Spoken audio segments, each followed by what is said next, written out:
We're back. You want to start the timer, Rob? Victor. So we got Actor Khan, our scrub from round 1 now. He's not even good. A scrub. Not even good anymore. Like, can't even win this tournament. Can't like, win. Only top 8 at Nats and can't even win a Friday night here. Oh, there we go. So on the left we got Michael Turner with what, triple Karaz fighters, special Ks. They're loaded to the teeth with all sorts of jank. Looks like he's going harpoon route. He is harpoon, yeah. And on the right we got Dave Tarlington with double fire sprays and harpoons. How many harpoons are actually here? I think there's 5, scavenger cranes 6, there. 7, 8, 9. There's 10. They're double up, whatever it is. There's 10 of them. Well, the scavenger crane only works to kill something. Yeah, as well. But that's a lot of harpoons. There's potentially 10. Well, actually, there's potentially a hell of more than 10. So the really cool thing there is if he fires all the harpoons to kill one ship, they all come back off the same crane and the same death. Yeah. So that's very nice. So this could potentially be a very quick match. Who has the pilot skill advantage here? Emon's pilot skill 6, that's not great. He's got Victor and Talamane, right? And it looks like Dave got initiative, which also isn't great. So I think the special Ks have an advantage here.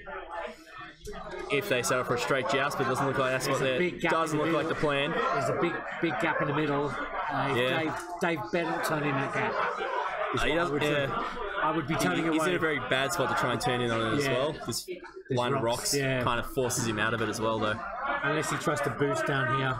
He's already not in a great position. Oh, and there's a third K down there. Yeah. Turning. I think this is the kill box, right? Yeah. Whoever flies into there better have more harpoons ready than the other guy. And with the pilot skill advantage, Michael is more likely to have his harpoons online right from the get-go. Which is why I'm surprised to not see long-range scanners on one of the fire sprays. Yeah. Just so you can guarantee like double mods. This could be really quick, depending on where the ships go. Yeah, I'm surprised. and Dave's in a spot where he potentially has to split apart away right now, or he has to turn in. Like, his ships are very easily separated right now by those rocks. Okay, and he's turning in. That's brave. That's brave. Brave's the right word.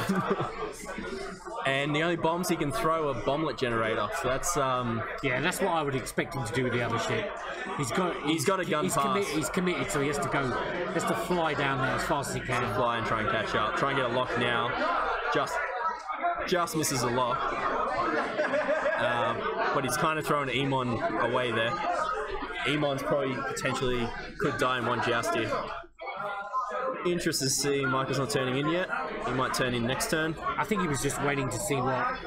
Wait for the commitment. Wait to see what he is. Still potentially with barrel roll, you could probably bank and still keep your options open and not have to hard turn the next turn. Because you'd be thinking Justero will just turn in. Because the Karaz fighters have one banks. Probably could have seen a one bank there. Maybe a two bank and use your barrel roll to just kind of keep yourself away. And it sets you up on a better trajectory following turns to chase after Kath. I don't think he's going to get away with a 3 bank there, is he? Well, no, I think he hits the debris on a 3 bank. Yeah, he's got to go for a 2. A 2 bank is close. I think he might have to risk this rock cluster's messed him up a little bit. A one's going to put him on the He probably would have been better off setting up in the other corner. Yeah. I can't barrel roll that ship, that's the problem. Can you imagine if you could put vector thrusters on the fire spray? How much better it would have been? It actually probably needs it, to be fair. I think a barrel roll would fix a lot of things on it. The other problem with it is it's got a lot of one-off slots, so it's very unfocused, and they're not the good slots in the game. A lot of them are very useless slots. Like, you don't care too much about a cannon slot or a torp slot. Bomb slot's very random. It very much suffers from being an early game design ship. That's not unexpected. Yeah, it's kind of expected.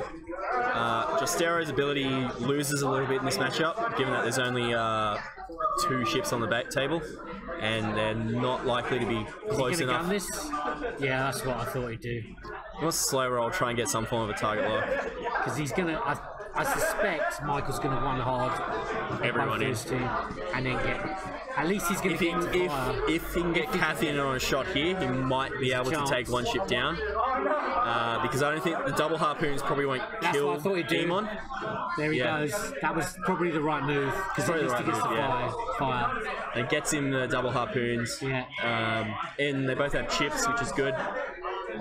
Yeah, he can prop the crit if he gets both in. And he's also got Boba Fett on Kath. Just Asman has to survive. I don't think Asman will get killed by the 2. He'll need all 3 ships to kill him on this turn. And one of them's part scope 4, so he should get the double missiles off. It's just a question of can Kath then finish the game out, having only killed 1 ship and moving second to both of them. Wow, these guys are not messing around. This is like the OK Corral. They're just going to... This is old-fashioned. This is like X-Wings versus... Gunslinging here. Straight up just in the middle. Dave's a pretty aggressive player at times. He does go straight in for the kill quite often. Mike just loves putting those harpoons into everything. Yeah, he seems to be loving the harpoons. He's all in on those harpoons at the moment. Procs, at least he's going to get range 1 around that cluster. Yeah, so the harpoon proccing ability is probably a lot more powerful for Dave here at the moment. He can get a couple of splash damage floating around. Potentially. So I believe we see Glitterstim popping here. Yes. Try and keep Caper alive. Unless it's pushed the limit. No. Not Stim. Stim's is coming. Stim's, yeah. Makes sense. It's got multi-shot. Interesting that he's got Stim and push the limit on it. He's got to put it into. He's got to put it in this ship. He's got to put it into. The non-glit. You know, he's not going to. I mean, shooting Talonbane's not good. You know, puts it into. The thing is, the reason that it's good is obviously Victor's got stealth device. So. Yeah. So that means he gets stressed when he's not got the base agility, correct? So does he just put it into just Darren? I think that's what he's got to try and do. Well, I think Dave's going to fire his harpoons and guidance shifts for 2 hits, 2 crits. That's what he wanted. Fairly solid roll. And do we see green dice getting thrown there? Yep. Shield and 2 crits, so he must have rolled 1 of 8. Yeah, 1 of 8. And he's Boba Fett at the harpoon. That's he needs that.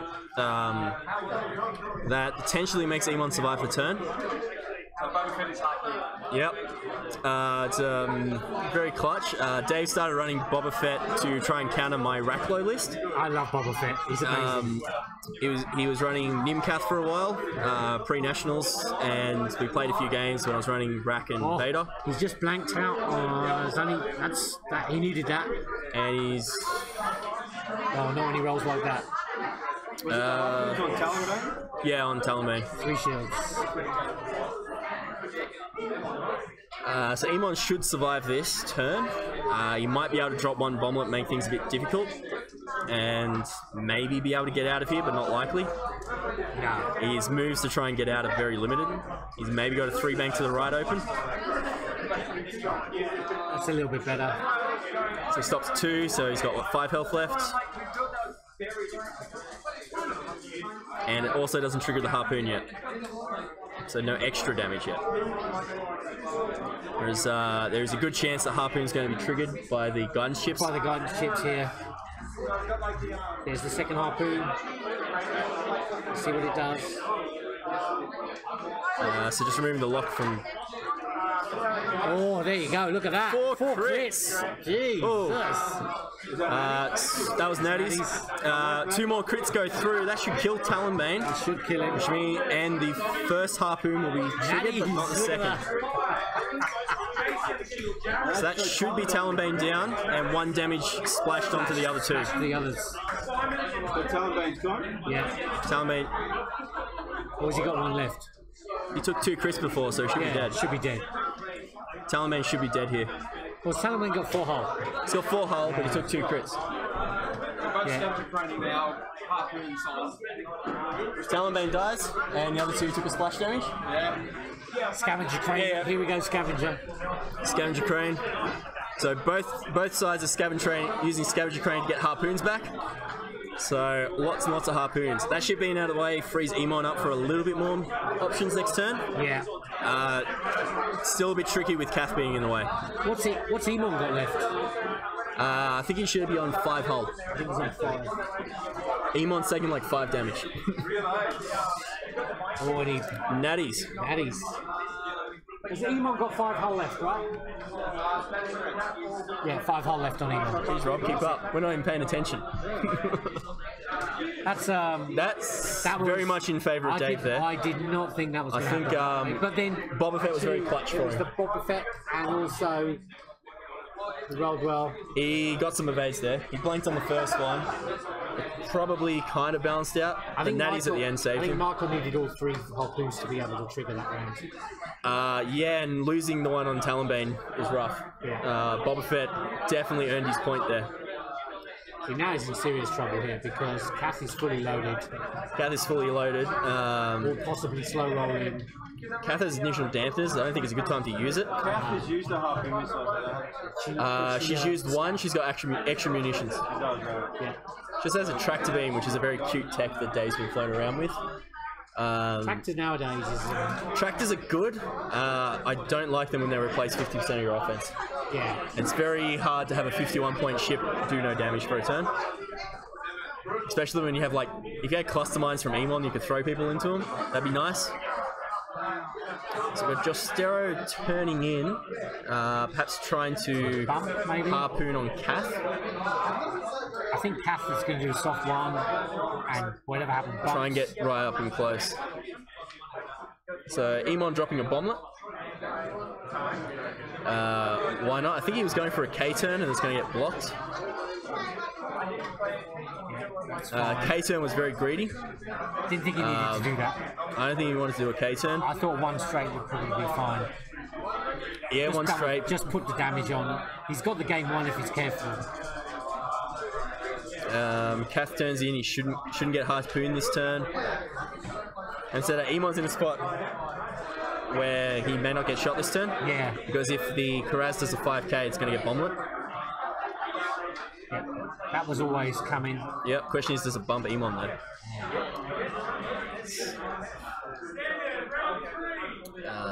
Yes. Just bumps. Yep. So trade in range 1. Range 1 trade. Kath is still fully loaded though. Kath is full loaded. Can potentially drop a thermal detonator next turn. If he wants to get cute, he could tractor beam and get Emon a shot. That's a good choice. It could work out in his favour. Oh, he bumps. Bumps. Kath's getting doubled down. I don't think he'll have shot there, because if you draw the line across Emon, he shouldn't get arc. That might creep the corner. You never know. You never know, that's a close one. It's going to be tight.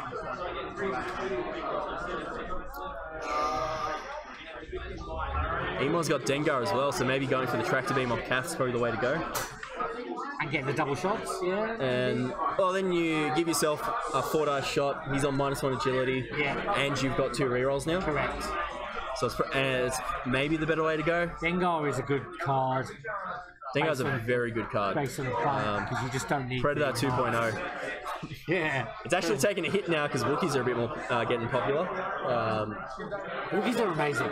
Wookiees are very good. They're very strong. Have you seen the triple Wookiee list that was floating around? I might have been flying that myself. Yeah? The triple or quad? Triple. Triple. Tacticians. Expertise. Chris Allen's list? Actually, quite funny. I looked at Chris's list. The only thing I didn't have is Chopper, which was really quite sad because it's 0 points. So I felt. Well, if you have the spot, you should also be putting on the the courier droid or whatever it is. I sat there and I said, "There's no excuses for not putting a droid on." Yeah.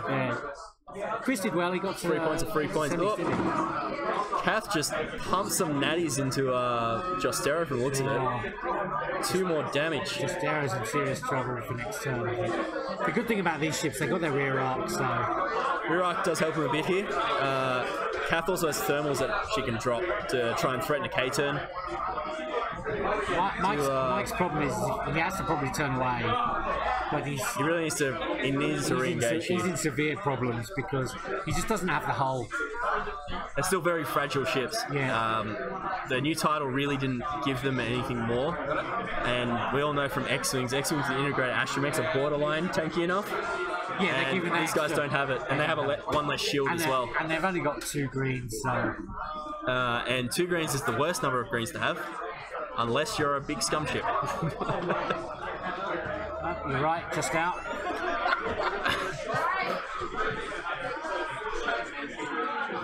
As a face for radio. Damn right. That's Lee 441. Actor doesn't need looks. That could be Lee. That could be Lee. Tuesday Night Lee. Actor doesn't need good looks when he's just good at the game. Lee McMahon. Could be him.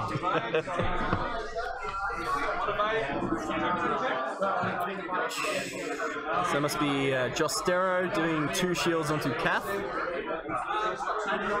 So again, that's a trade that's very much in favor of Dave. Trading 2 damage on a healthy Kath for 2 I know this is damage. horrible to say. I just can't see Michael getting out of this now. It actually looks like Kath shot at Victor, not Jostero. Okay. And that's where the stress tokens come from. Which is interesting. Yeah, I would have just doubled down on I would have gone for the range 1. Yeah. Especially because you can threaten with the bombs better on Jostero. You could do a 3-hard right bomblet off Emon, and you could drop a thermal and just make it all kinds of awkward. If you put a bomb there, you can take it, they can't. Yeah. You know, it's worth doing. You've got to be thinking that bomblet is going to green forward bomblet. Has he got enough room to get out if he does that? From the turn of the port edge? No. Well, if he has a 3-forward, he has to drop the bomblet first. Yeah, but he can't do that. He'll be dead off the table next turn. You might do a 1 bank left. Yeah. Or accept that he's just going to be stressed for a turn, rely on Dengar for rerolls, and just pick whatever Just pick move. a ship and kill it. I mean, if he's picked Victor, you might see him do a 2 bank right, or you could do a 2 straight, clear his stress, and then 2 hard. So Victor does have a console file. Yep. I can add tricks and stuff now as we go. So I'll try and put them up on the screen. 4 straight.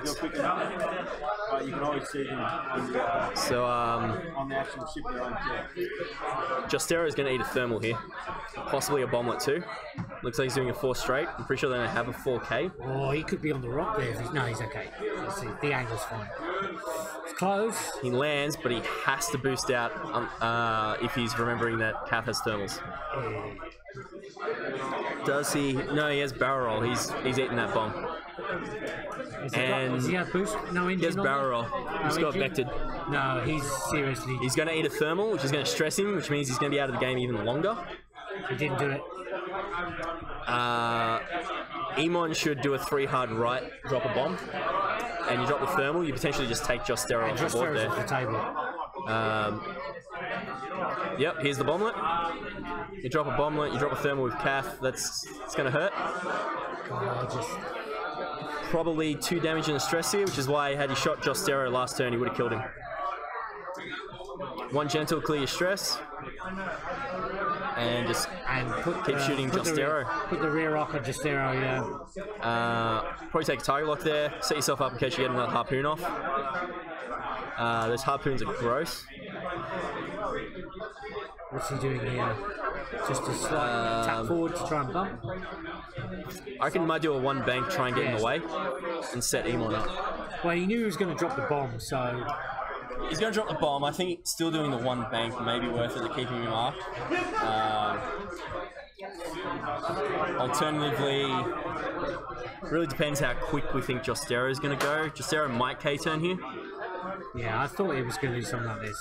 Yeah, he's going just for smothers a bit. Yeah. If he blocks him, he gets a solid shot with Emon. If he K-turns past, he should get a shot with Kath, maybe. Angle might not work in his favour there. 5K might give him enough distance. You probably will target lock here as well. Doesn't have a shot on Jostero though. Gunslingers. This game was a game of gunslingers. it's old-fashioned jousting. This is like wave 3 sort of meta, just brought forward, and you know, missiles are good. Looks like we're doing a 4 straight. He's gonna get past. Interesting that he's not trying to turn around. I think he's just trying to clear and get space. Maybe too late for Michael though to break away. Michael had to do crazy stuff. When that first exchange was so brutal. That first exchange swung it so heavily in Dave's favour, and I think Boba Fett was what did it for him. Boba Fett was big. Boba Fett saved him a lot of damage because he stopped any harpoon triggers going off. Really. Well, the problem he's got now is you would think, depending on the roll, the other ship's gone, and he's getting he's going to get double tagged here. Yeah, I think he's got vector thrusters. He should probably barrel roll. If he barrel rolls left, he only takes the bomb. I would probably barrel roll left. The bomb is still relying on dice. There's no Cad Bane in the list, and there's no Sabine. I think Mike has to barrel roll to the left and eat the bomb.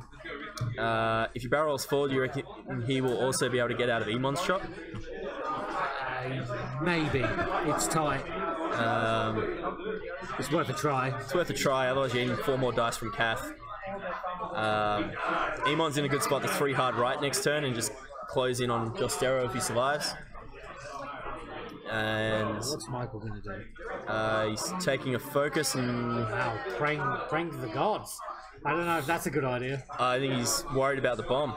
So checking the bomb, looks like Kath might be out of range. No, Kath is in range. The nubs count. Gets the corner. Kath taking a damage from own bomb. At this point, it's fairly inconsequential though. Oh, there he is. 1. That's so enough. He's going to... No, Jostero's still on 4. Oh, Jostero's got 4, okay. Because he shot Victor last time. If he'd shot Jostero, Jostero would be dead. So he's only going to take 1 in the stress. The stress is still pretty bad for him though. Yeah. And it drops him to 2, which means Emon can just come around and help finish the job there. It should do. I wouldn't be surprised to see Jostero die here. Although... Just 1 more on... Jostero would actually stress... Ooh! Is he only on 1? Alright. Apparently. So, Victor was... not Jostero. Victor. Oh, Victor. He's still there. Victor was on 1. So Victor was actually on 1 damage from last turn. There shouldn't be any shots here. But that console fire taking Victor out, it kind of seals it a bit. Is there a shot there? I think there is. There's no shot. No shot? No. Well, it's done. I mean, it's done. You've got a 3 hard to drive. Unfortunately, the horrible thing is, I think after that first exchange, Michael was in serious Might need trouble. to straight away just get out of there, and I don't think you got out of there. He needed to go at reposition, try and reset another harpoon run, potentially. Well, the problem he's got is both these ships are just going to envelop this last guy. He's got nowhere to go. Sure. They're just going to turn in on him. He's got 1 hull. He's got 2 turn hulls. around.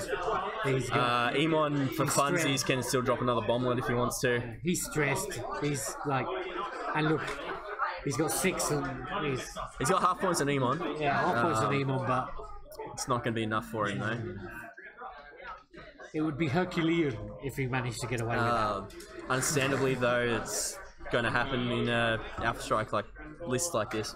Someone's going to get more missiles off than the other person. And Boba Fett really just sealed the game there. Potentially, Michael could have been maybe a bit more aggressive, try to avoid the initial torpedo exchange and just go range 1 shots. I fancied him with the 3 hops, but he needed to get all 3 in. He needed all 3. I'm sorry, you guys can't see something, but I can. Up here on the screen right now, it says that Dave currently has 115 points. Oh, okay. So Michael's 24. So I don't know where that's from. He's got more than 115. He's only got 99 points. Oh, I know why, because... You put his list in on? Yeah. Yeah, that makes sense. Oh, and he has put the title into his list. That's what the extra points are. Oh, do you mean Michael? Yeah, Michael. You didn't put his title in. His title's there, it's best guy. Huh? Tabletop, or the list may not be updated enough to do that. So I just realised, that's way more than 100. Shows how much value you get out of the title. He's got an extra 15 points out of that title. Here goes the harpoons. That should be enough. That's gonna hurt. He gets and he's got if he's smart, he should use Dengar there, just to keep the target lock in case, but it's going to be GG there. That's GG. There's no way he can survive that. pretty brutal. I would have thought Michael, I think, was caught off guard coming sideways across the board, and Dave coming in quite aggressively. And caught him the turn before he could kind of turn in. As soon as Dave went in the middle of the tube bank, and then before went up the thing, I was sitting there going, this is going to be a really fast game. I think potentially he could have done a bank maybe with the turn before, right before they engaged, instead of doing a straight maneuver, bank in, barrel roll back, and that leaves you open to be able to do 1 banks or 3 banks even to get in. Yeah. Try and shut off Emon's harpoons and just go for range 1 shots. Still, I think getting the Boba Fett through straight away, losing that harpoon. It's big. Boba Fett doing some work. I've seen Dave's talking on the Sling Paint Facebook group about his list. He actually dropped Cad Bane crew for Boba Fett.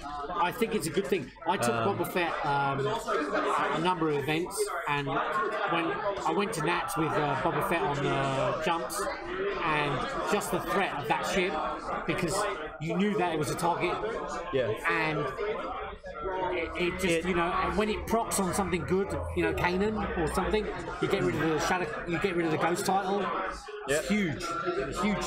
There's a lot of lists in the meta right now are going health over agility, so it's very easy to get crits through now. See, if I played this list, my issue with playing this list with Bobber is, if I've got Lats on Asajj, I know he's going to take Lats out, and you got to just try and stop that. And the problem is Bobber's a real pain, so it's good. Yeah. Great card, Bobber. Makes you change the way you play. Yeah, well, oftentimes what would happen when I was playing against Dave, it would I'd rock up. I'd have to be very aggressive with Racklow to ensure I can get the Kylo off on Nim and get into 0 before. Make sure I get 1 Kylo use out before he just immediately Boba Fett's it, because he had cruise missiles in his list. Like Boba Fett's going through, and you lose Kylo. But if you can get the 0 in on Nim, Vader can take out Nim now. Yeah, I think it'll be interesting. It'll be interesting. Some fancy graphics there. It's good. I like it. I did like the Natties symbol that came up when you... The Natties was rolling quite often. Especially Pete had some very good rolls last game. His offense was on point. Yeah. There was a lot of times where it's like, fan 5 dice, no target lock, and still gets 4 or 5 hits. I was sitting there going, come on, just let me, I needed 1 more turn. But I was expecting, in true actor style, when you have 1 health left and you only got 1 hit with Asajj, for you to roll a natty. Yeah, that would have been amazing. That just may just be me and my experience, just knowing that you have a knack for doing that. That would have been amazing. I have to say, I've done that a few times. It's annoying. Well, it gets you 1 more turn out of boss. Yeah, it gets if you'd gotten that 1 more turn, 1 or 2 more damage, you would have gotten I only needed 1 more. Yeah. So it's like, but it's good. As I say, it's an interesting set of ships that I've been seeing out there. But it's like this list. He loves his double. Dave's a big fan of his fast sprays. Yeah, he loves the fast sprays. And he's been running a lot of Alpha Strike lists in general. When he was running Nim Cath, he had cruise missiles. He's been dabbling in the Imperial Ace missile list with the high particle Alpha Strike. It'd be very interesting to see at the World Cup what lists come. Because you got, 65 players? Well, World Cup's 32. Oh, 32 a little bit more than 32. It's the Summer Advance Thing. Oh, 64. Yeah, but that's still... But I'm saying, I have to wait to see what the digs are, what it's like the new place. We should be able to, I've been told, there is one of the office spaces next door. You might be able to extend out? We've been told we can use it. Yeah, that's awesome. If we need overflow. So that'll be interesting, because there'll be wave 12 ships out. Wave 12 supposed to be out on the 7th of December. I'm in the US on the 5th, I'm leaving. And they're coming out, they've confirmed going out. So I'm playing a few games in the US, I've got them lined up. And I leave on the 5th, and the store that I'm going to is releasing them on the 7th. I was like, come on! So what ships in the new wave are you looking forward to? I've been testing the missile boat. The with missiles? Yeah. with with the reload action and harpoons, etc. How have you found that? Surprisingly efficient.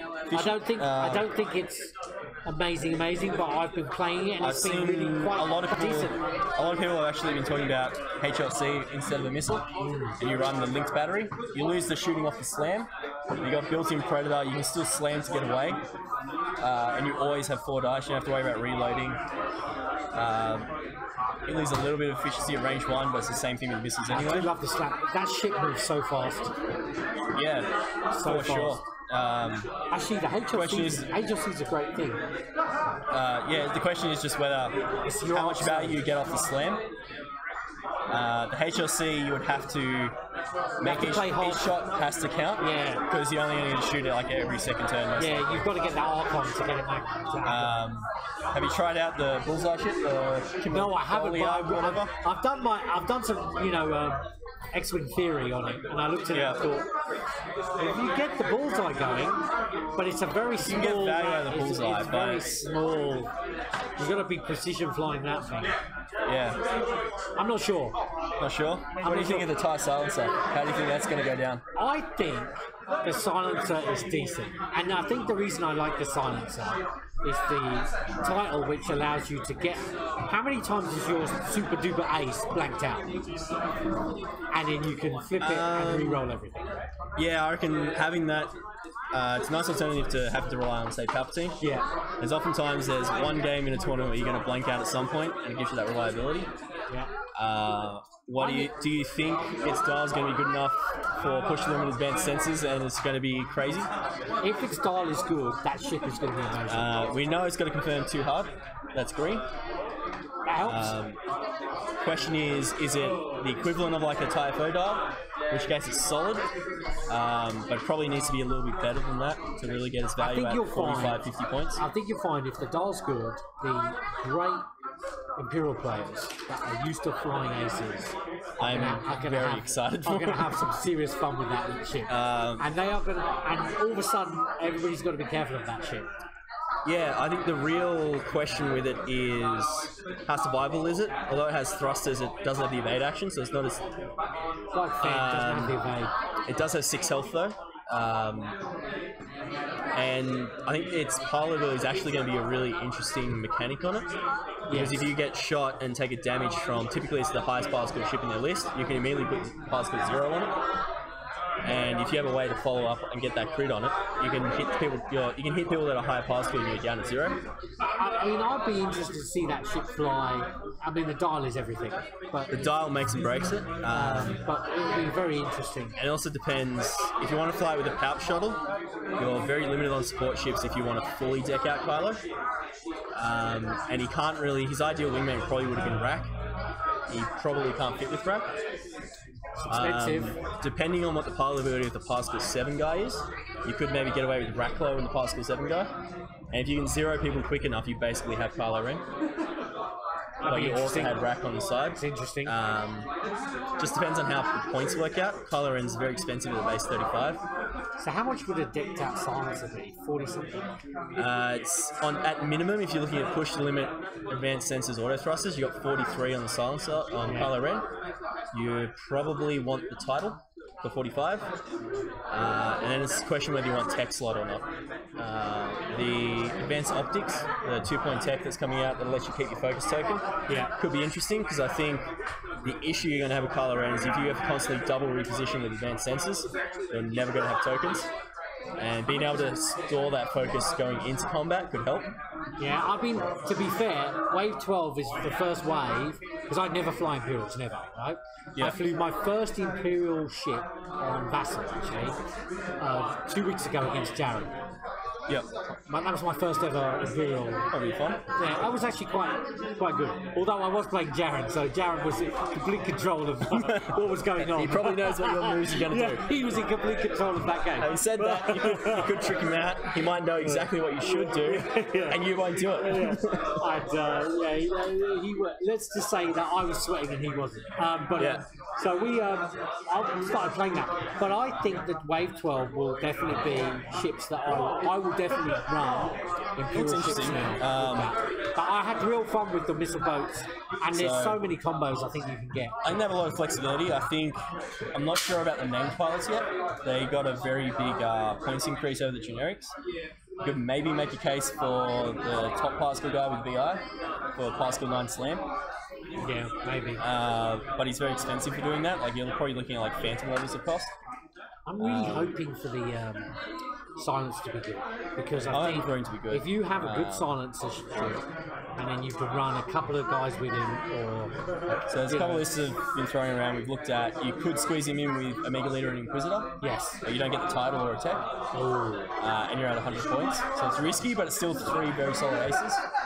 The alternative one we've got is Kylo Ren with the title or attack, Omega Leader and a Pouch Shot. Yeah.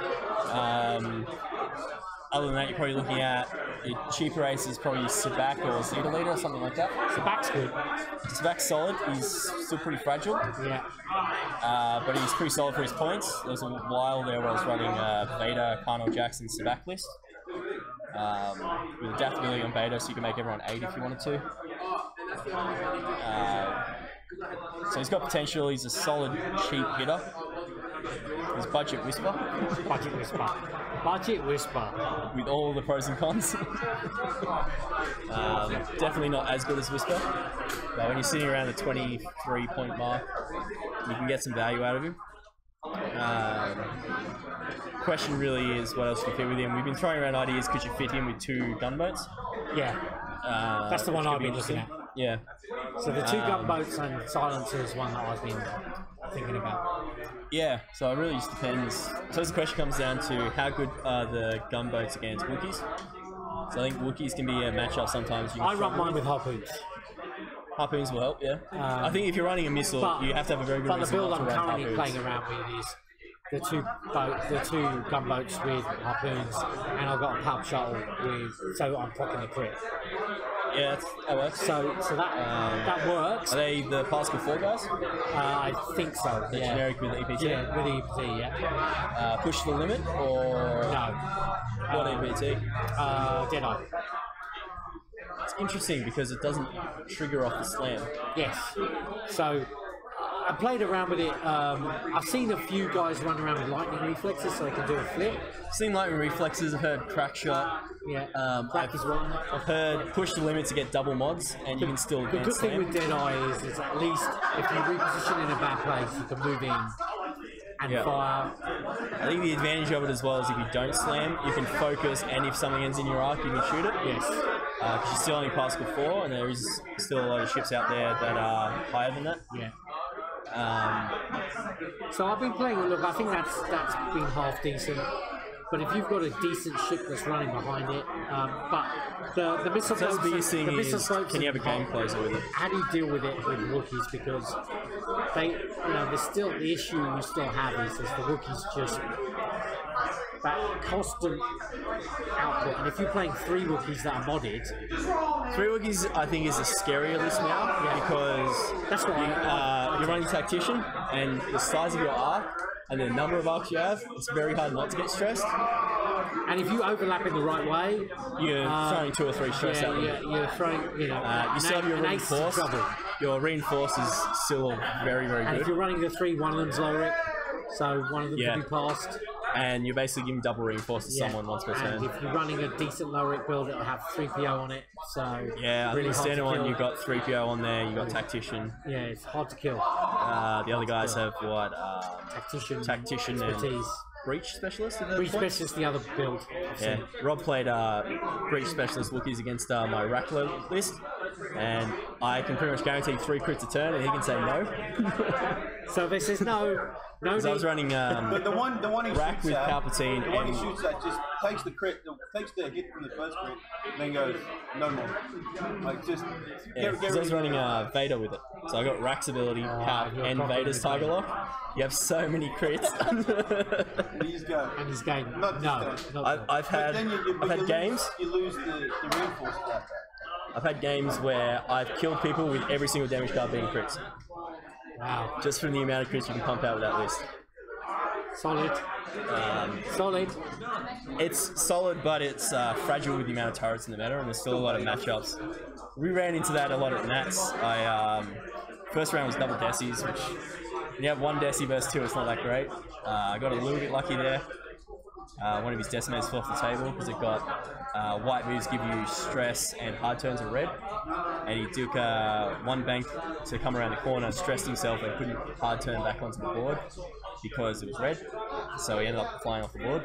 Wow. Second round was against like Kane and Biggs. Doesn't go too well. Third round was triple jumps. God, Jesus. Won that one. How did you get away with triple jumps? So opening engagements, I went hard at one jump. Kind of split. They got split up a little bit over the rocks. Really? Just a little bit. Like they're still all engaged, but I just went hard on one jump, killed it in 2 turns. So you got it down quick. Burnt it down quickly. Like you just go all in on the offense, and the list can hurt when you get a couple range one shots. And Rack traded himself for 3 or 4 damage on each other's scout. And with 5 seconds left, there was a scout left with 2 hull, and I got a direct hit on it. Oh! And it made my Vader, who was worth 3 more points than the last jump, win on time. Which is the first time I beat triple jumps. You gotta take it. Took it, but by that point my MOV was trash. Yeah. Next round I played against Rob over there with his quad Wookiees. Never beaten his quad Wookiees with a Deci. It's pretty much impossible. The arcs are too big, and you don't have the agility. And it's constant output. And there's too much health, you can't kill them quick enough to get their firepower off the board. That's why this list that I'm running, you've got... It still struggles with the Wookiees. It still struggles. Asajj is very tanky though, and the tractor messes him up. Did you get that idea from James? Steal that one from James? Are you even signing the game? Oh, I reset the timer. Give him 20 minutes. Do you guys want a break? I'll put it over to the waiting screen. Sure. I think they're nearly done. They should be. Yeah. It started like 10 minutes before the stream.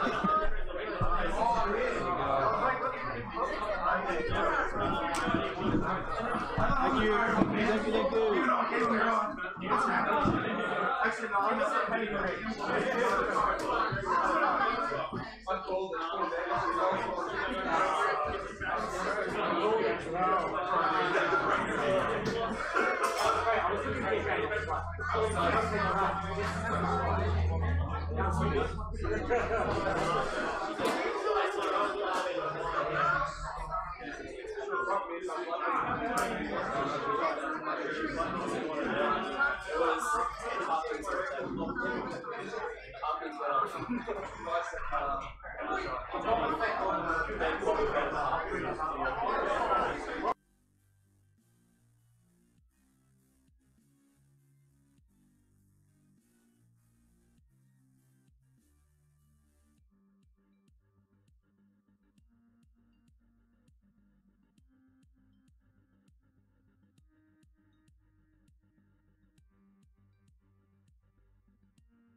We're live.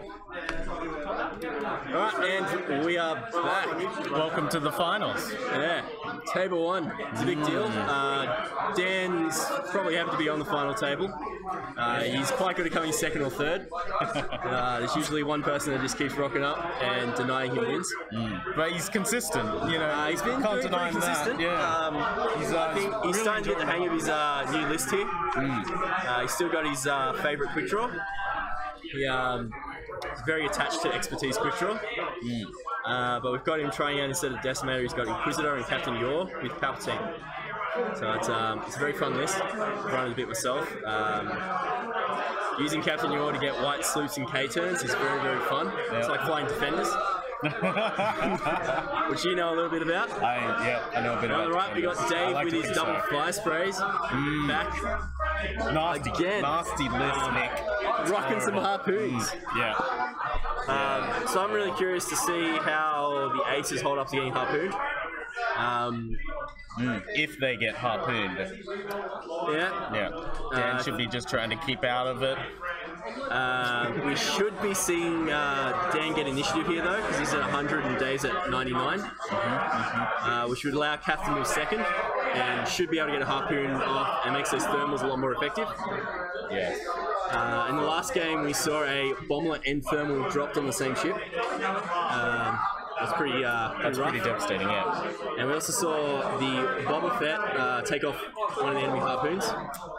I missed that one. It was in a game. It was a very, very quick game. Yeah, I turned around and they were done. So. Harpoons were hot and heavy. 25 minutes. So I'll be curious to see who Dave picks as his first target here. Yeah. Typically, the shuttle's the way to go. Just get off board as quick as possible. He has the potential to Boba Fett it here. Potentially has to waste harpoons doing that though, and while you can get Palp off in one turn of shooting, it does cost you 2 harpoons. It's a big investment. Usually I'm quite okay with people doing that. You need the high dice against the... You need the high dice against the aces. That's correct. Aces. If Emon had like cluster mines or something, or Cononets over the bomblets, he'd be a lot more effective here. Yeah, just block some parts up. Yeah. He could move and then as an action just drop a net right on one of those aces and mess them up. Especially things like Inquisitor with push limit can stress himself a bit. So we got some rock placement going down. We got a solid cluster towards the center of the board. Yeah. It's a wide cluster. I don't know. I've never watched it on the stream before. Is that close? Is that like range 1? I think they're fairly close together, yeah. I think? Okay, okay. I think that works in favour of Dan a bit more. He's got the small ships that can kind of reposition through there. Try and break up the fire sprays. Those big bases. Dave could potentially use to his advantage and drop some bombs in there and try and force the aces away. It's really important here for Dave to try and threaten the aces, keep him out of the fight if he wants to go for the shuttle. Because if you just go straight for the shuttle unless the aces just shoot the crap out of him, he's going to end up trading a fire spray for a shuttle, and that's not a good trade. So Dan's going with his typical setup. I wonder who got that off. And I wonder who I got it off. Who did you get it off? I'm just a Duncan Howard wannabe. Okay. I don't even know who that is. So he plays Palp Aces in the States. He's made top card at the Worlds the past 2 years with Aces. I think 1 year was Scum, 1 year was Imperials. He's made a few finals. He won Nats last year. He's had a very solid run for the past couple of years. And most of the time he's running Palp Aces. And I basically just steal his list. Man, if I'm honest. I wish I could find my, my spirit X-Wing player. I could just mimic. You gotta find someone who flies triple defenders or lots and lots of 6. Yeah. I think that's Pete at the moment. Pete at the moment, Pete.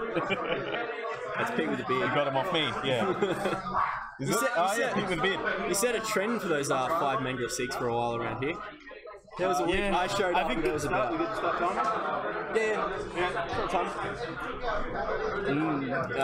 They're a lot nastier than, you know, they're always going to have a focus and you get 3 evade dice. I was running Decimator for a while, and those Manglers do some work to a Decimator. Oh, don't they? Yeah.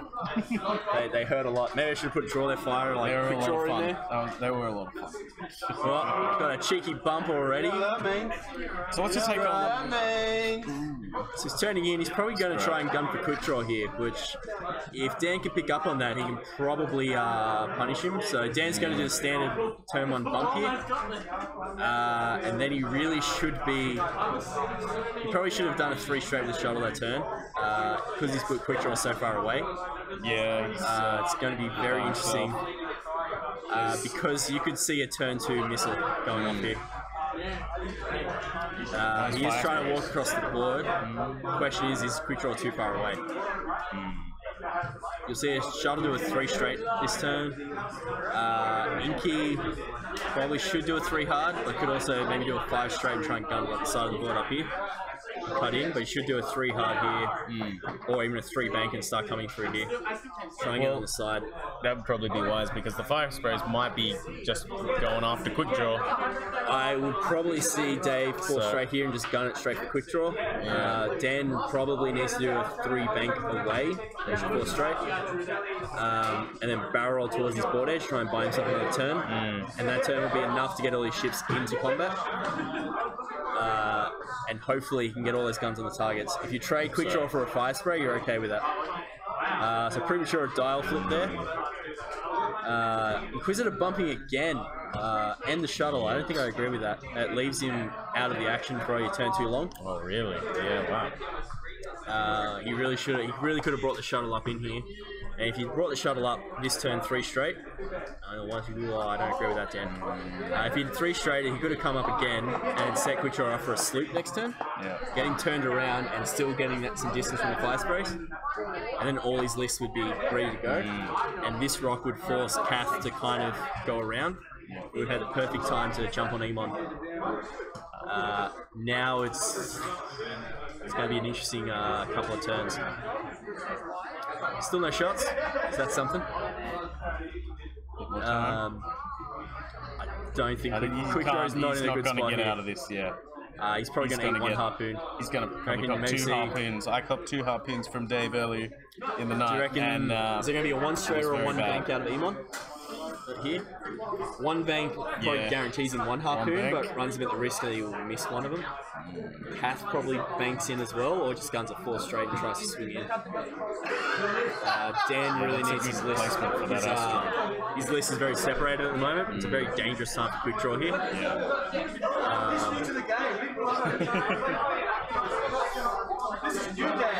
I think it's Eddie's absence that's got Dave so focused tonight. Yeah, potentially. Eddie's very distracting. Yes. Dave is quite taken by him, I think. Yeah. Yeah.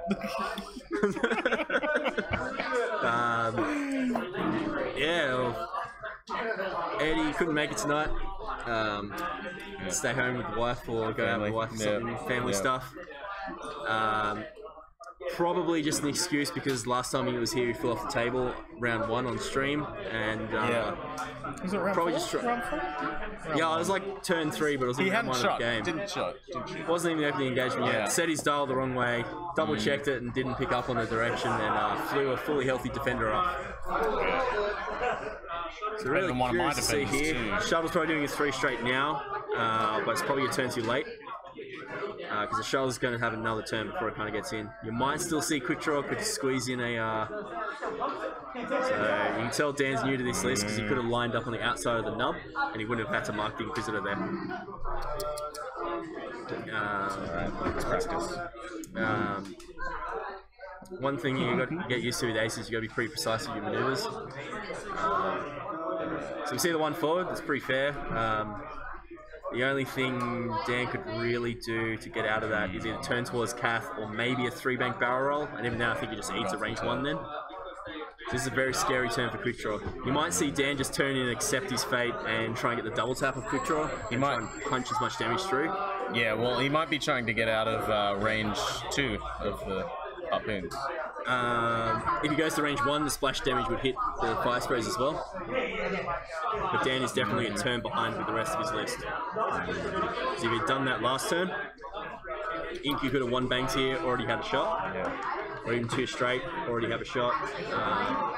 The shuttle could have probably 2 banked in, and maybe had a shot, or been in a position to help support quick draw with the red maneuvers. Quick draw's style is a lot more restricted because he has no way to. He hasn't got pattern analyzer or prime thrusters, so he can't reposition if he does a red maneuver. So you probably see a 3 bank here. So he's going to 3 bank in, but he's going to hit the rock. Yeah. And that should pretty much be game here. There it is. It's pretty unfortunate.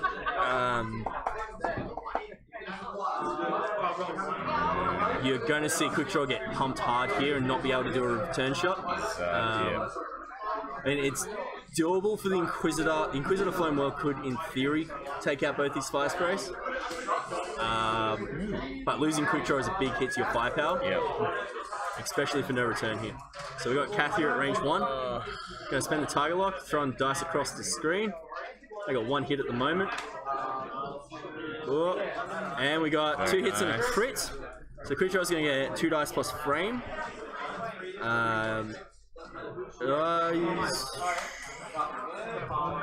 Happen to the evade. 2 dice then. 2 dice. Range 1. 2 dice then frame. Separate rolls. You got to re-roll them all.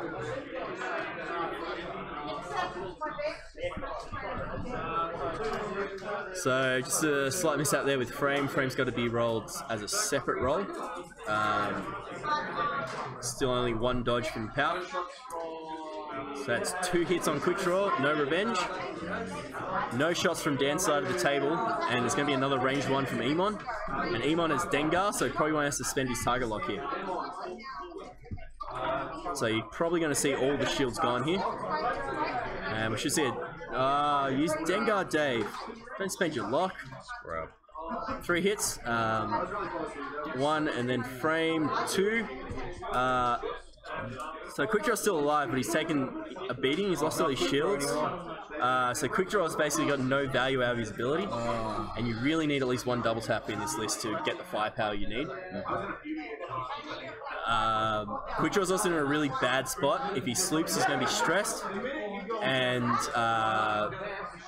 Dave can punish him by dropping a couple bombs here, and probably should, even if he's not guaranteed a hit. He can just drop 2 bombs, one of them's probably going to hit, do some more damage, and really mess up Quick Draw. In fact, if he drops the thermal off Kath, the sloop to the left won't land because Kath will be second. So you should see Quick Draw do a sloop to the right or a 4 straight, both of which can be punished by thermals and the bomblet on Emon. Do a couple of damage to Quick Draw and just fly right past. Probably go for the shuttle here. Get some damage on the shuttle. Going for the shuttle should give you rear arc shots on Quick Draw. So yeah, so you got the option to clear it as well. Yeah. Emon, yep, there's the bomblet. Dave's been doing some pretty solid. Dave's got his quality bomb 1 straight there. It's got a screw attached to it. I think he's picked that up at Penrith with the boys there. Glenn started doing it with his Miranda list because it makes it much easier to place a bomb and take the 1 straight out without having to bump stuff around. So see 3 bang through the rock. It's not too bad losing the action. So he takes damage on Emon, but he's got, if you remember Dengar, he's got 2 rerolls even against the shuttle because it is his Captain Yor, it is named. So still a semi-modded shot, and you could see him do some damage to the shuttle here. So Inquisitor finally coming in. He's probably in a pretty good spot there just to sit, take a focus, take a target lock, start getting some damage there on Emon. Kath's, even if it comes down to Inquisitor versus Kath, if you can play it right because Kath can't reposition, you can actually still beat it even at a lower power skill. It's very, if you can predict the moves, you can actually do quite a lot of arc dodging. So Dan's probably going to pass the stress over to Captain Yor there. There's no reason really to do that though. He's actually probably going to make things worse for him next turn. Because his next turn maneuver probably would have ideally been a 1 hard left on the Inquisitor and stopping the shuttle. But now he can't stop the shuttle. So it's very important to figure out when you pass the stress, because you really restrict the shuttle's dial when it's stressed. You shut down its stops and all its ability to hard turn. Graceful 3 banks there from Kath. Yeah, very nice. Quick draw is in a very bad spot. You might see him try and hard turn to avoid those bombs. I think that's a 4 straight though, and he's going to land in between those 2 bombs. Not going too well for Dan. I think throwing on the rocks, landing on the rock last turn's thrown him a bit, and it's showing a bit of his game state. He's definitely still learning the list, and the trickiest part is to set up your opening with power bases. Your early game's really important to be able to set up your positions to help finish the game with your aces. At the moment, he hasn't been able to do that. Yeah. So he's barrel rolled to avoid the bomblet, which is fair, so he's only going to take 1 damage. But now he's stressed. Is that a white 4K? It was just a 4 straight. So he hasn't turned it around. The Special Forces only has a 3 slip. He doesn't actually have a K turn. Okay. However, Quick Draw is basically out of the game. Quick Draw has taken the damage from the thermal end stress, so he can't sloop now.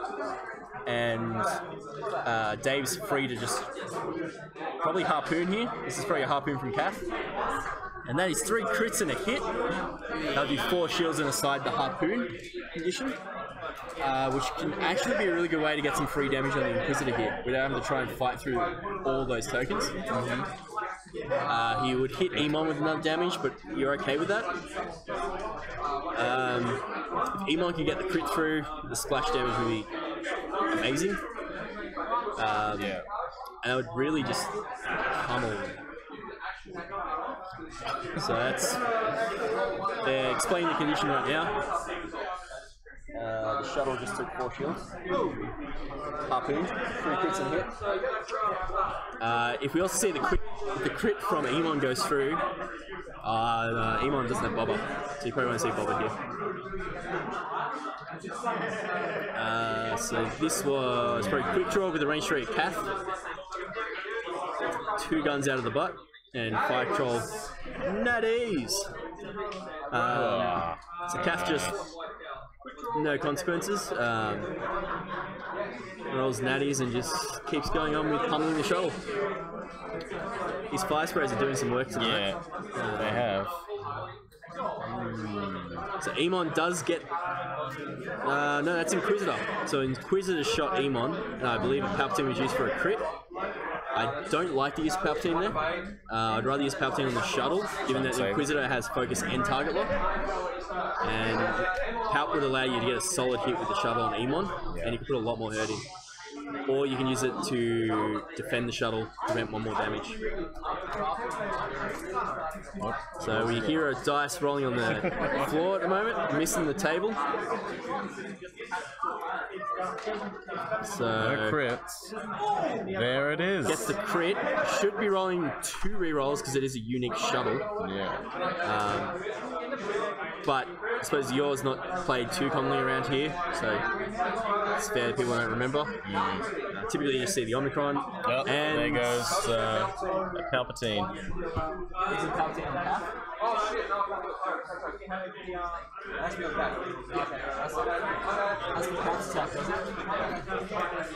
So there was a premature Boba Fett. Boba Fett only works from the attack on the ship that Boba Fett is on. You will see the harpoon effect go off here though. No Boba Fett. No Boba Fett. No whoopsies. Yeah. Harpoon should go off here though. A face down damage card should be assigned. Doesn't harpoon go off? No, harpoon should go off, shouldn't it?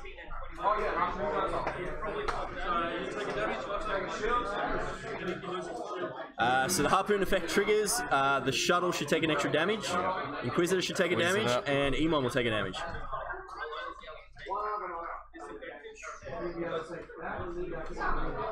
Shuttle should have taken.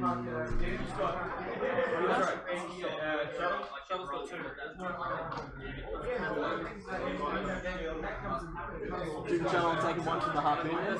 He took 4, and then he took a hit 3. This will put him at 4, then he takes a harpoon. You have to take a face down from the harpoon. Why didn't you take a shield Okay, cool. You missed that. You got it. So you should be down to 3. You should be down to 3. And the shuttle got blinded pilot there from the crit, so that's why there's no return shot. So I guess there's no consequences on the Palpatine roll. Using Palpatine and Inquisitor there. He must have picked it. Knew it was coming. Yeah. He's got a 6th sense for blinded pilot from all his experience with Kylo Ren crew. He knows when it's coming. So the shuttle's down to 3. I wouldn't be surprised to see it last much longer than this. At this point, it's not worth Boba Fetting it though. The question is, everything's going to get jammed up. I wouldn't be surprised to see Inquisitor bump here. Inquisitor's in a really bad spot because the stress was passed to Yor. Because Yor can't stop. So Yor's going to have to go forward, and it just clogs up all the good maneuvers for Inquisitor. Inquisitor's going to eat a rock or bump, and if Dave's aware of that, he can probably capitalize on that. And try and get some shots on Inquisitor, maybe with Emon, and use Cass to finish off the shuttle.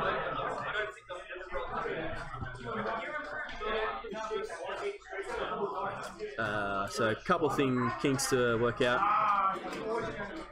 It's going to make things really awkward for the Inquisitor. Train tracks. Train tracks going down. Bumping into Emon, you might see Emon try a cute bomblet 3 hard to the left and just see if he picks up anything. He won't do it if he knows he's going to bump, because he'll probably hit himself. Where else is the Inquisitor going to go? The Inquisitor hasn't got many options here. He's going to eat a rock or bump, and he just got bumped around. Dan Sashi's fingers not helping him out. It's sloppy, yeah.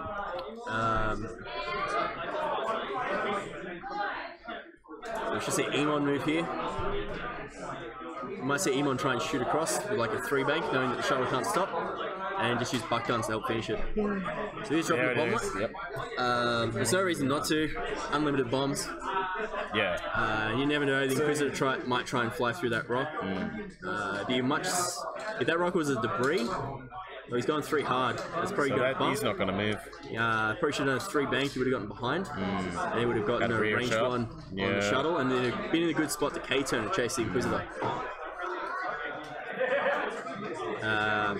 Yep. Pretty sure Dan's probably realised that stressing the shuttle last turn wasn't good. A lot of the times, it's not worth doing it if you're going to do a green maneuver anyway next turn. And with Inky, a lot of times you're doing those 1 banks as 1 hards, and there's no point clearing it. It's really good clearing that stress when you want to set up a K-turn, or like a big 3 hard or 3 bank to swing in. Looks like he narrowly misses the rock there though. Kath is using inertial dampeners to stop. Very interesting. Probably just gonna try so he can get that shot on the shuttle. Try and finish it off. Or at least try and get Boba Fett through and remove Palpatine. Quick draw, doing a 2 straight, just trying to get out of there. He's really out of this game. I probably would have done some white maneuvers there. Just try and get back in the game. Use your couple 2 hards. Emon's clipped himself with a bomb. Had a feeling that that would happen if he'd bump.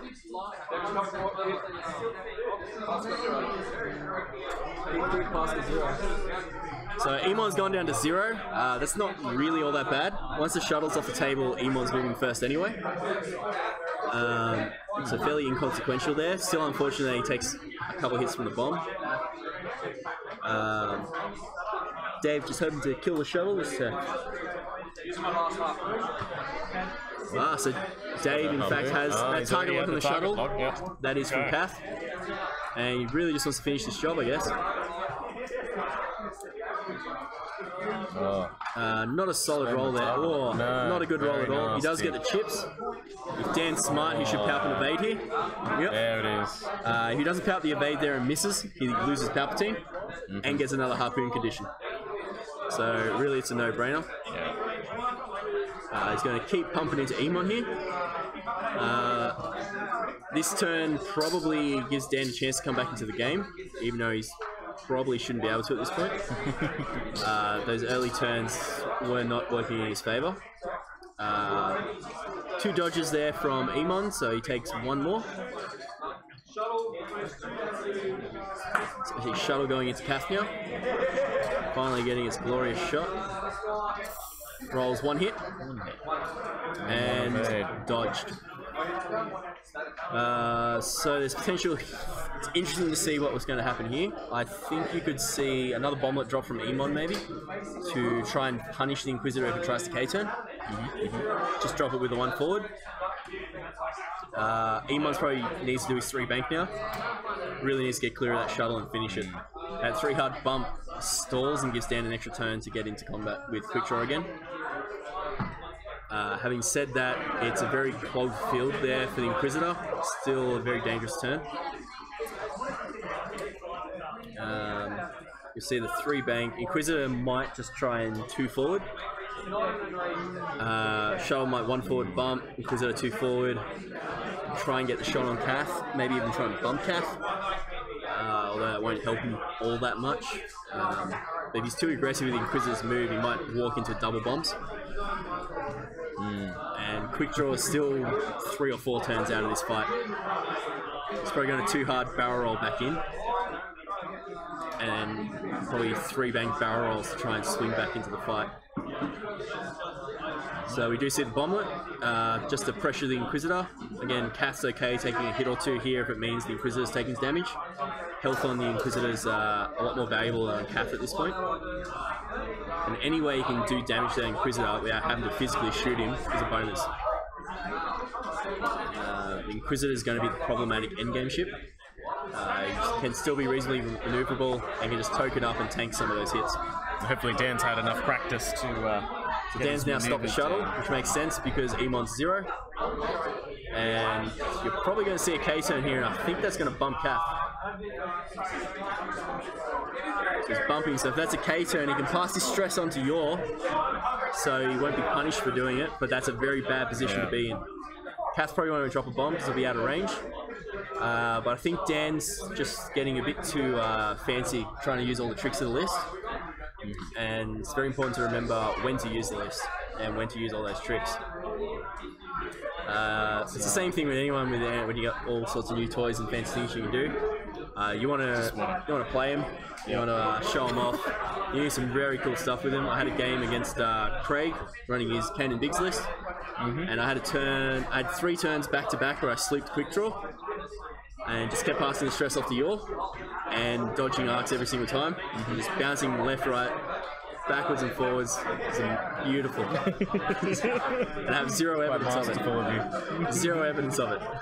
That's probably why I fly Defenders, just because I can just flip-flop, no consequences. Moves that white that allow you to turn around, so the white K, the green on Ryad, and the white Sloop on the Jump Master. Very, very powerful. We just saw 5 natties from Kath into Inquisitor. This could take him off the board. Wait, wasn't that an eyeball down there? You guys do the bomb? We got an eyeball. 4 net.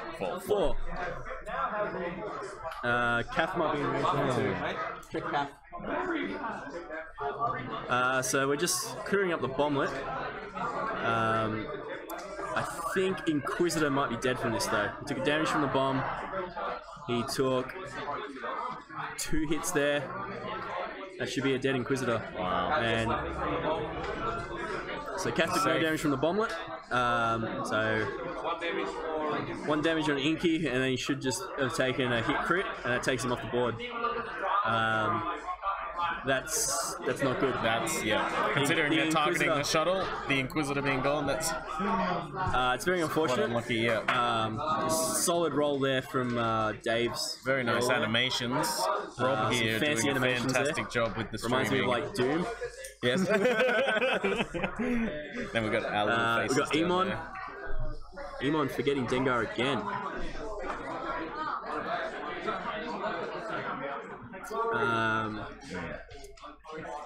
Dave needing to remember those rerolls from Dengar.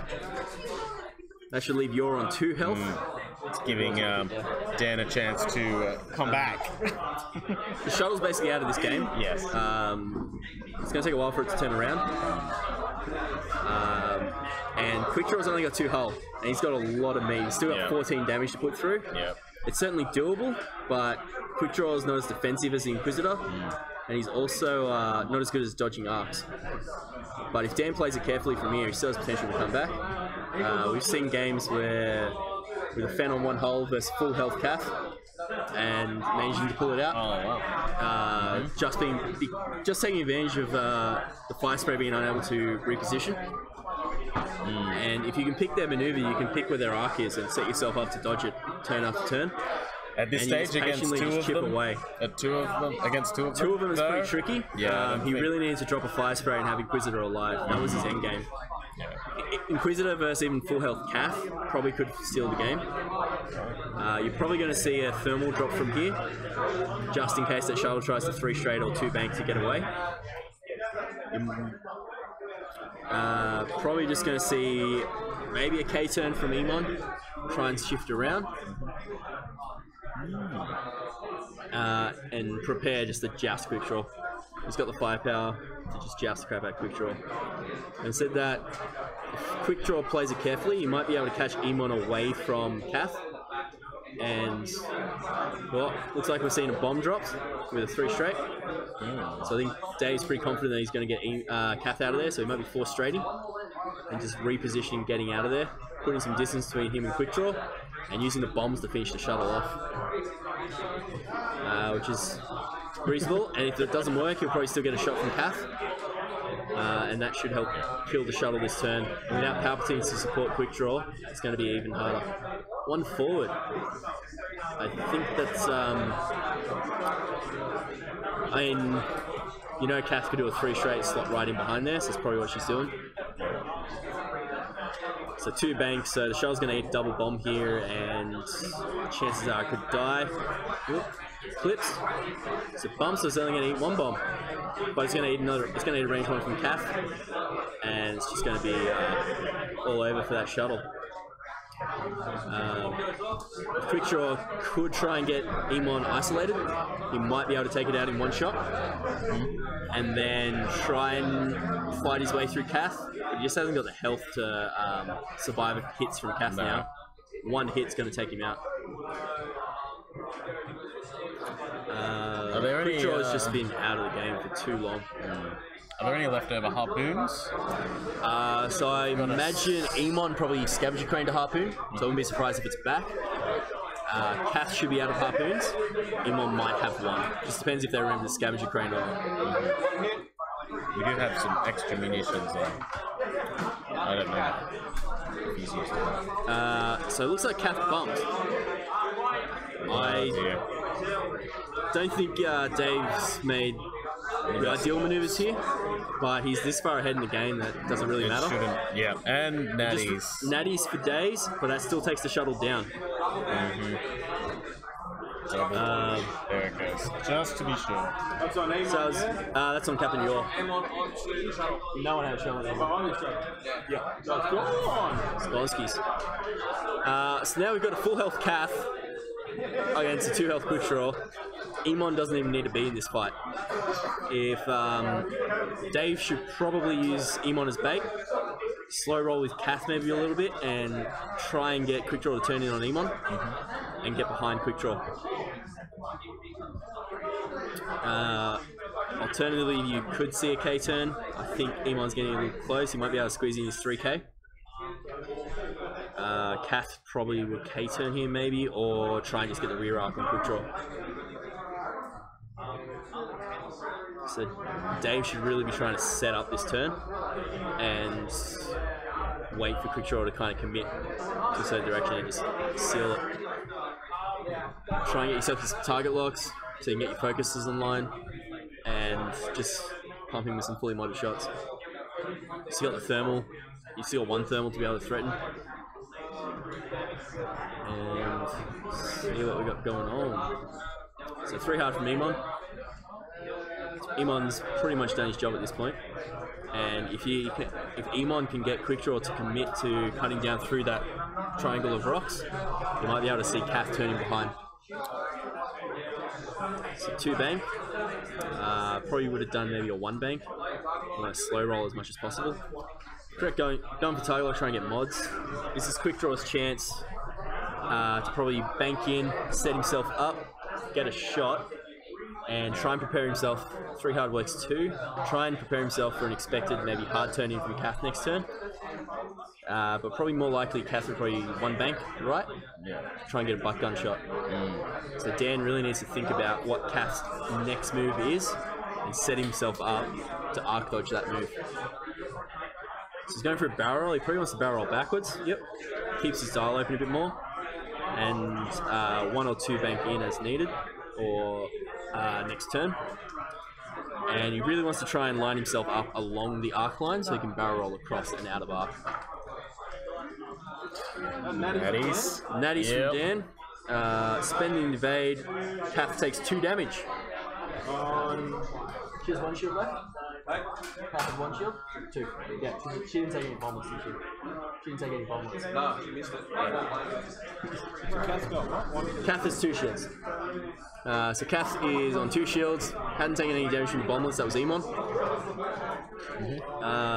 So if Dan's offense can keep up for him and he can do some choice maneuvers here, there's still a chance for him to get back into this game. He's got 30 minutes to do it. He has to fly this perfectly and step his game up from what's been a weak opening game. I think he's going to have to try and stay on Kath, because if he goes after Eamon, he's going to jump right into Kath's arc. Yeah, so I wouldn't be surprised to see him try and arc dodge Kath for a turn and get a kill shot on Emon. Or if Emon's not a threat, just pump Kath as much as possible and take a target of opportunity on Emon. Yeah. So Emon's coming in, clipping the debris. Probably would have just 4-straighted there with Emon. Just try and get him out of there. Roll a crit? Just a hit. Just a hit. No, he's fine. So he's fine. So no Takes damage. Stress. It's not good when you're running. But that still gives a potential opening for Quickdraw to come in.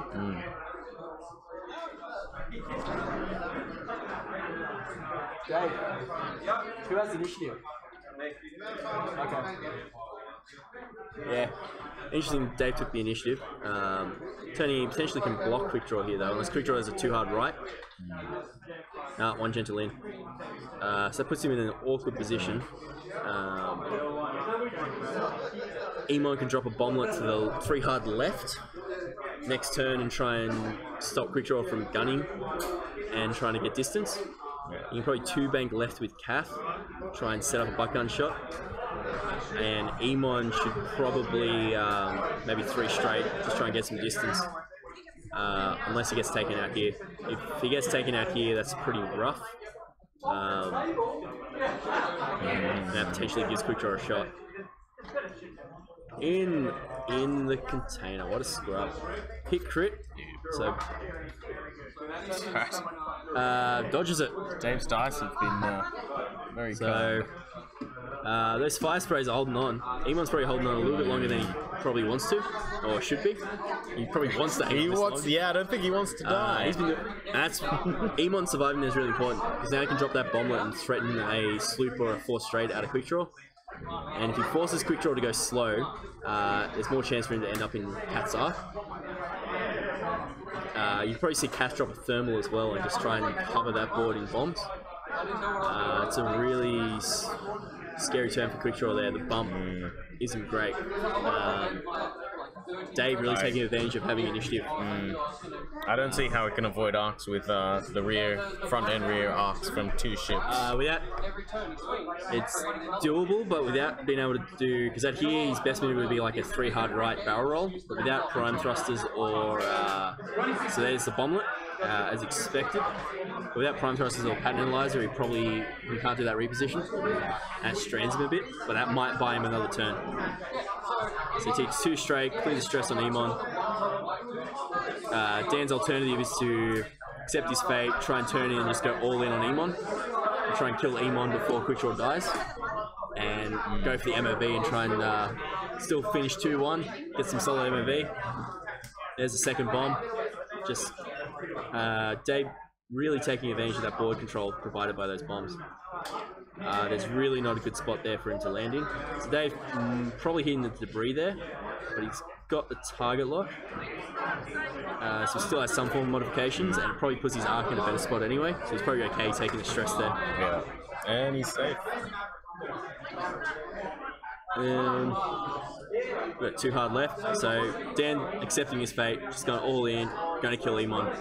You might even see him try and barrel roll forward, get cute, try and get the range one and maybe avoid arcs, but he probably should take a focus here. I think he's got range 1 anyway on Emon. Save the focus for defense and try and survive Cath. Having said that, he probably wants to get away from that thermal, but putting him in range 1 in Cath's scary as well. But at least leaves him expertise for the offense. So it's probably no difference either way. At least he doesn't end up stressed here. But this is probably going to last turn. So it's 2 hits from Cath's 5 dice at butt gun attack. Spending the target lock. And 3 hits and a crit. Or to do it. Maybe. Dan takes a hit crit, so unless he draws a blinded pilot here, he should get his revenge shot on Emon. Simultaneous fire. Blinded pilot would basically seal the game here and not let him get his shot. Revenge shot? No blinded pilot crit. So shaking pilots, inconsequential. Dan just going for the kill shot here on Emon to get himself some MOV. Can't see a 4th dice here. I'm very curious where his 4th dice went. He does get him, but so 2 hits should kill Emon. He's going for the double tap. Oh, he's getting cute. He's trying to get natties. He's trying to get half points on Cath. If he gets all these hits through, which he does, that gives him half points on Cath. Well done. And that gives him a big chunk of MOV. Makes this a lot closer. So high risk play, but I think he's probably accepted. He's not going to win the game, so he might as well go for high risk play, get a lot of MOV out of it. That gives him a solid 73 MOV. And that probably still puts him in the running to finish in the top 3 or 4. Yeah. Probably 2nd or 3rd still. So, solid game. I think Dave was in control of that for most of the game. There was a couple of times where he still probably slipped up. But that early game put him so far ahead he could afford that.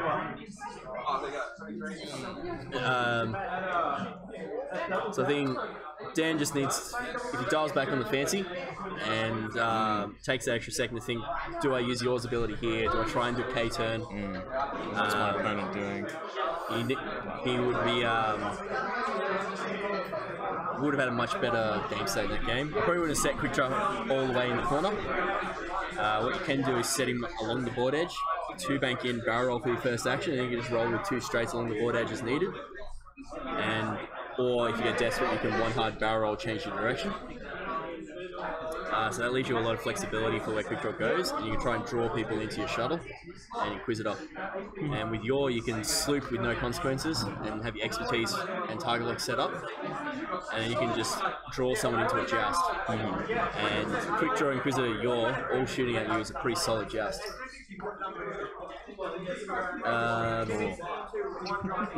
It's a good hustle.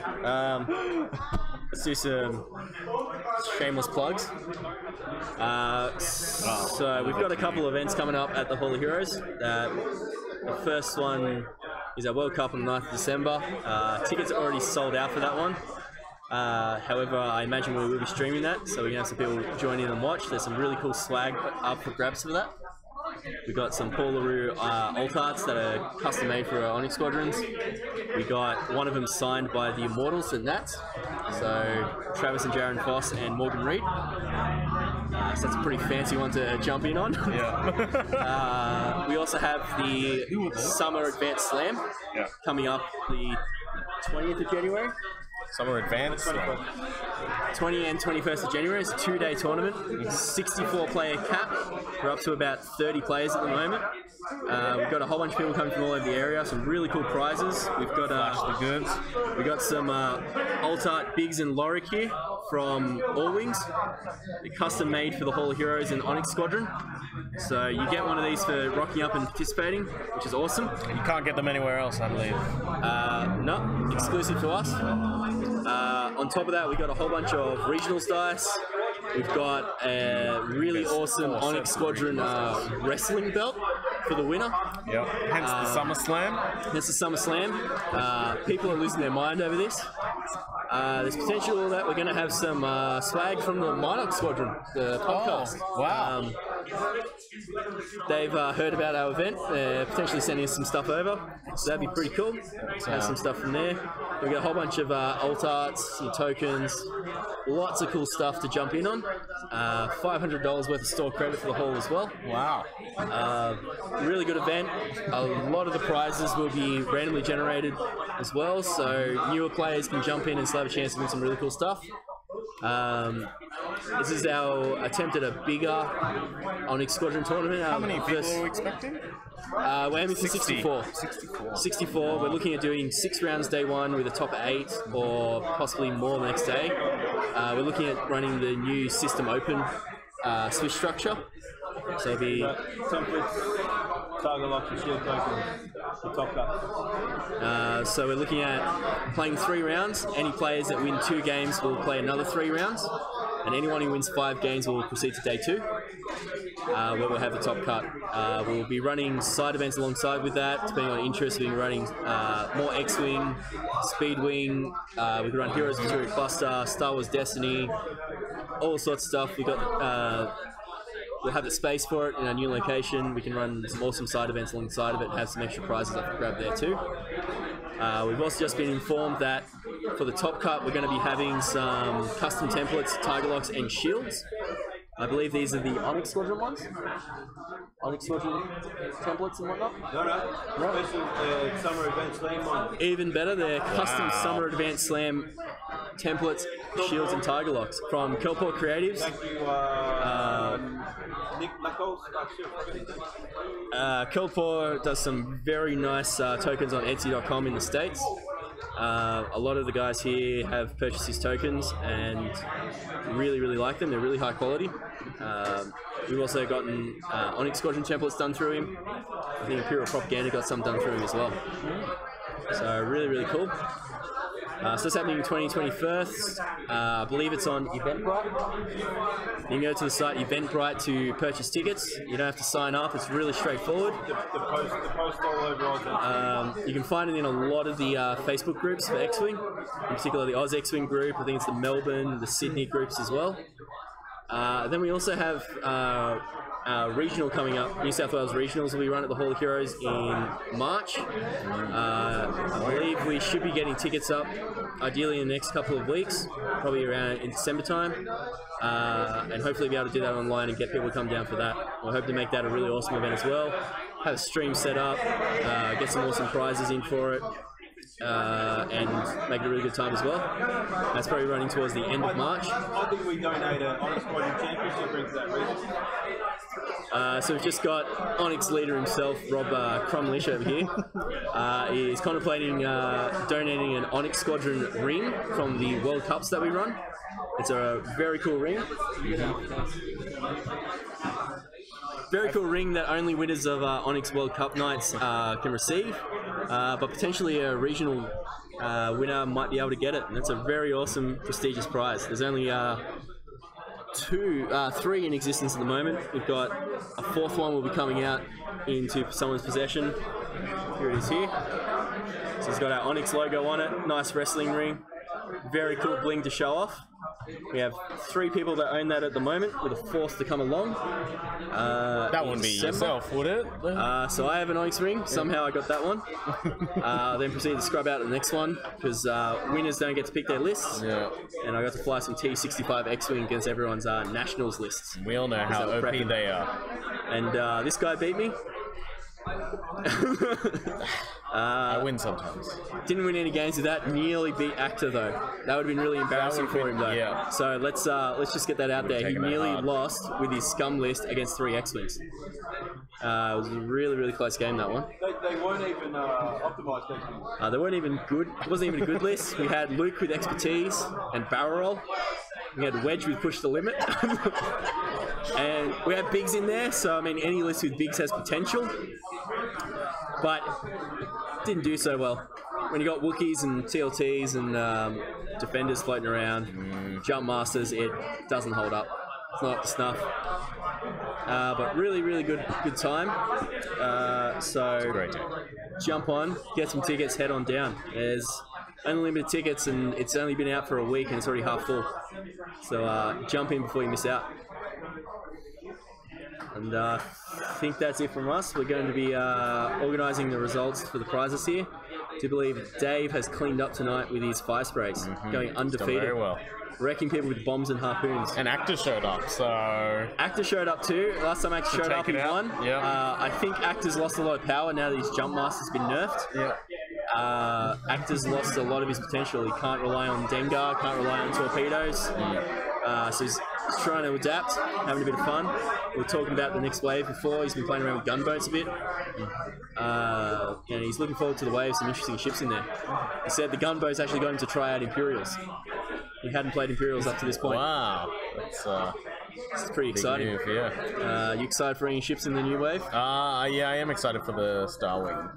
Gunboat? I haven't ordered any, but just jump on that. They look cool. They're coming out in 2 weeks, you know that. Oh, 7th really? of December is allegedly the date they're being released. I think it's been confirmed now by distributors in Australia. It's a pretty exciting time. I'm keen to get some Thai silencer on the table. Probably have to get some gunboats as well, but silencer first. Yeah, it'll be interesting to see how it changes the meta.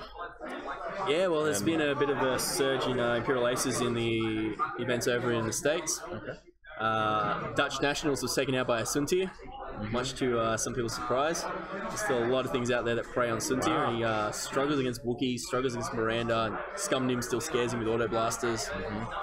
But there's still potential for him to be in the game now. He's not completely shut out, which is exciting. Love me some Suntir. So it's really exciting to see. We're in a pretty diverse meta at the moment. Give it 3 weeks, we always manage to find a way to break it. Gamers have the power. There's been some Seeks floating around here or there. Really? Thweek Star Viper's been pretty popular. Yeah. There's been a lot of scum lists running Thweek. That barrel is very nice. Thweek was in the list that won New Zealand Nats, which was Mr. Paul Johnson. Yep. Who also won Australian Nats. Yep. So we decided that the next thing that should be nerfed in the FAQ is Paul in general. Just all Pauls. Paul, OP, please nerf. Too many good Pauls that are good in this game. You got Paul Heaver, you've got Paul Johnson. Too many Pauls. I can't think of any other Pauls. But there's probably another Paul who's good at X-Wing. Pretty sure there's a third Paul out there that's not coming to mind at the moment. But gotta nerf them. Unnamed Paul. And they're destroying people with their rebels. Miranda, Biggs, Z95s, Gloric. Lots of stuff's been tearing up. Z95? Well, not so much now. I suppose Pete got me tonight with his Z95s, which you don't think are a threat, but no, they got me. Wookiee's been pretty popular. Runner-up for the Australian Nats. I mean, Mr. Grant. Scum went straight from getting Mind Link and Jumps nerfed to winning a system open with Mind Link and a Jump Master floating around in the finals. The finals of that system open was Naldra, Fen, and Asajj, I believe, versus like Manaru Asajj, Scout Asajj and Fen or something like that. Was that recent? You're keeping up to date. That was like last weekend, I believe. Okay. That was Mandalorian Open. Manaru. From what we've heard from the crates, it was one of the toughest tournaments ever. Because short notice, a lot of people who could have shown up probably didn't. So there's 120 people. The people who did show up were like the best of the best. Like round ones were looking like finals. Duncan Howard got paired up against Paul Heaver round one. Oh wow. Didn't get easier. So there's a lot of very good names there. So it would have been a very intense tournament. Yeah, very intense indeed. So, still hoping that we get one of those in our vicinity that we might be able to get to. Yes. Whether it's in Sydney or in Singapore or Malaysia, something like that. Some people suggested New Zealand, since it seems to be the capital of X-Wing in this sort of area now, with double mats. With Paul, yep. Thanks, Paul. Cleaning up. I don't think I'm ready to travel for my X-Wing. But, I think a system open would be worth it. You know, I did go down to Canberra and do well there. But I don't think I'm ready to. A couple guys going for Destiny next weekend. Yeah. For regionals, Yeah. Where's that? It's in Canberra. We got New South Wales this weekend, Canberra next weekend, and Aaron? I think Aaron's going, Stuart will be going, Craig's going, there'll be a bunch of guys. The kid's going to New South Wales on the weekend. We got our mate Dom going. I think there's a few other guys from the Bondi Destiny group, the Dest Friends. Oh, that's cute. You'd love that name. Yeah. Their motto is Destiny is the bestiny at Bondi.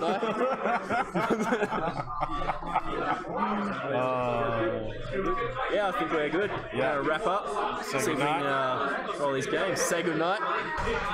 Sign off. Dean's gonna come up with a nice joke for us to sign off. Oh, I had one. It's gone. Put him on the spot here, guys. Nah, you rage quit.